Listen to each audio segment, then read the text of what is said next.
আমি একটা হাদিস পড়লাম। হাদিসটা এরকম যে পৃথিবীর বুকে ভাই বোন যখন কথা বলে তখন আল্লাহ তাআলা নিজে ফেরেশতাকে বলেন সময়কে থামিয়ে দাও। তখন আমার হাদিসটা সম্পর্কে অনেক আগ্রহ জাগলো এবং জানার চেষ্টা করলাম। জানতে পারলাম এই পৃথিবী থেকে আমাদের মৃত্যুবরণ হওয়ার পরে আখেরাতে গিয়ে আমাদের অনেকের সাথেই দেখা হওয়ার সম্ভাবনা আছে। যেমন মায়ের সাথে সন্তানের, বাবার সাথে সন্তানের, স্বামীর সাথে স্ত্রীর দেখা হওয়ার সম্ভাবনা আছে।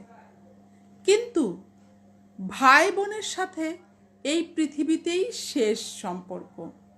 আখেরাতে গিয়ে আর তাদের সাথে দেখা হবে না। আমরা কারণে অকারণে বিভিন্নভাবে ভাই বোনের সাথে অনেক সময় কথা কাটাকাটি, অনেক সময়ই মুখ দেখাদেখি বন্ধ করে দেই। সম্পত্তির কারণে অনেক সময় অনেক ঝগড়াঝাটি হয়ে থাকে।